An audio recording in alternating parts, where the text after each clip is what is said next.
This is another lunch talk with Empress Victoria, and today I got chicken salad from the what you call it, Cafe Espresso that's on campus.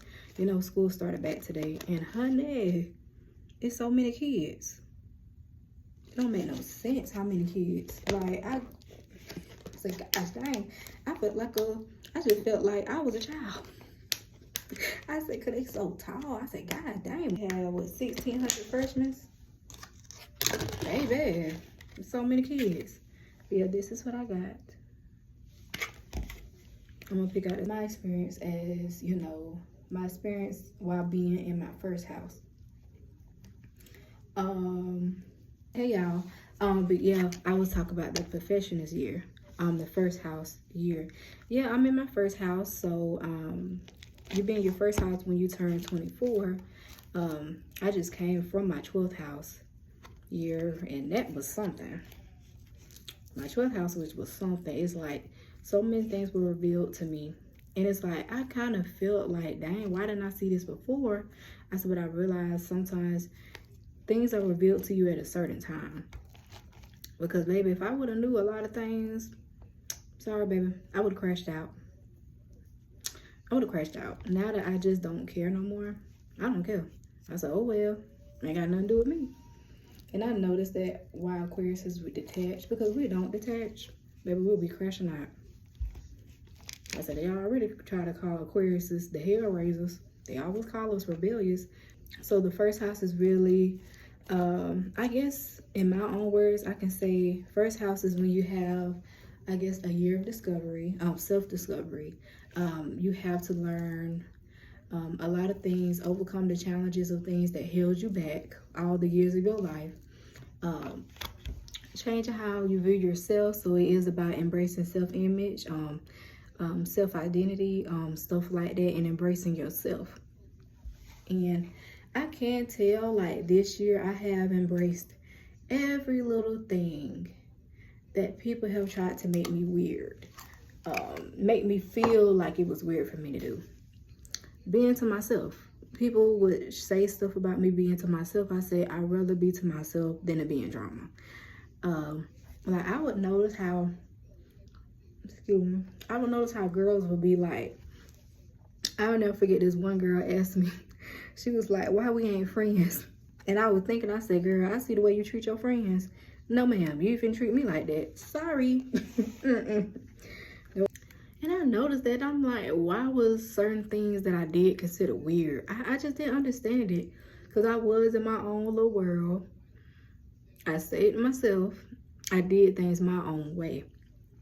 But that's what I noticed about being Aquarius. People are going to always call what you do your own way weird, because we think outside the box. We don't just do what everybody else doing. We do our own little thing. Then people catch on, you know, later in life. And that's why I always say, Aquarius, we're always ahead of our time. Because people, I said, first they laugh, then they copy. I said, that's the life of being an Aquarius. They'll laugh, then they copy. Like, we're trailblazers by ourselves. We don't need an audience. Just like me.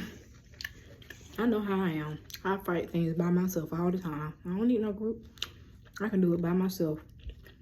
People be scared to talk to me, but I guess the way I come off, you know, I'm very independent. You know, I can handle things on my own.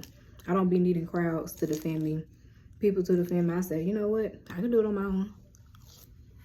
I don't believe it. I said, a person that stands alone is more dangerous than a person with a group.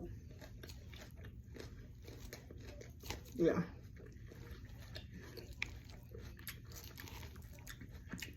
Quote me when I say, a person that stands alone is more dangerous than a person with a group. Astrology that I used to talk about. Now people are more into astrology. Now people are into it. And I was doing that when I was young. I don't know. But I was always a girl that was really into my books. So I really wasn't focused on dudes. Like, I just was not attracted to them. It's just nobody really was up to my standards. Next. To the left, to the left. But I think that's how I was. Like, I knew I had a certain type. You know, I guess it was somebody like me, you know, And I always have been kind of like a nerd, you know, in a kind of way. I always kind of been nerdy, and I owned my nerd. I think it wasn't normal for people to talk about the things they liked or interest, because I noticed that, you know, when you get around, you know, other kids, you know what they be doing. I remember I had went to a party one time and he seen me. He said, Victoria, this ain't like you to be at a party. I said, you know what? You're right. You're right. He just looked at me. He said, Victoria, what you doing here? And I was just trying to go, like, you know, I was trying to scoop out the scene, but he saw me. He said, Victoria, this ain't like you to be at a party. And I never forget that. Like, I just never forget. It's just, that was crazy. So I just never reading. I'm trying to figure out what books I used to love to read. So I've always been much of a reader. I've always been very, you know, intellectual. And yeah. Victoria, I think it was before I turned 24. So that's crazy because I was already going toward my new self-identity. And really the first house is really about, I guess, redoing everything that you have been taught, redoing everything people perceived you to be or want you to be. So the first house gave you a chance to rewrite your story the way that you want it to be written, not from people projections, not from people opinions. You know, you do it the way you want to. So the first house give you a chance to just start over. And I realized that's what really happened to me. Like, I really did start over. I really did.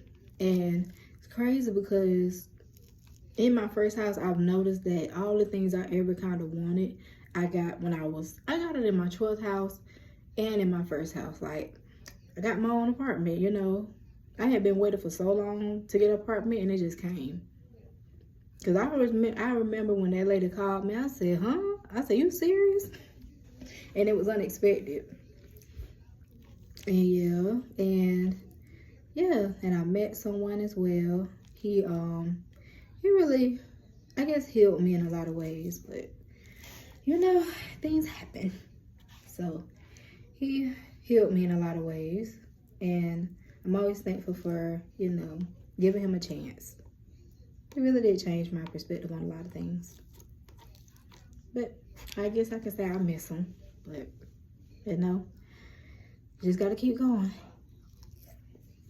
You know that everybody can't go. So the elevation stage is something else. Everybody can't go with you. And it's very heartbreaking. Very is. So it's, you know, he popped up out of nowhere. He just popped up. And it's crazy because I really did say, I said, yeah, I'm just trying to figure myself out. And I think how he got me when he was like, well, you don't want no friend. He really got me when he talking about something, you don't want no friend. He was asleep. He got me. That's how you got me. Talking about something, you don't want no friend. I said, okay. That deep voice, you know. I got a deep voice. Because my voice already deep. You can't be sounding, you know, not deeper than mine. You know, I have a little tone to it.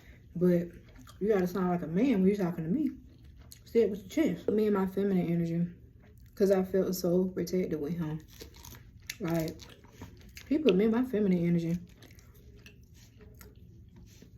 I guess that was why he was the type of person that came, you know, when you do get out of bad situations and there's always that one person that come in your life after.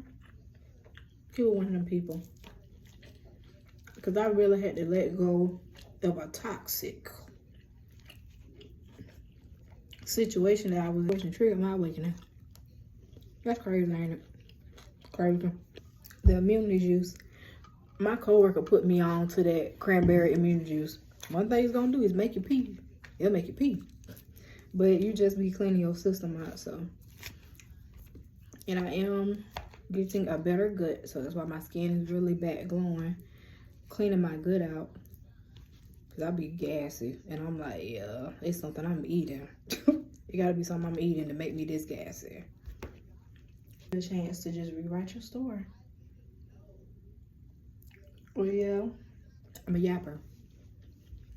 The things I like talking about, I'm gonna yap about. But all right, I'm gonna see y'all later and have a good day. Bye.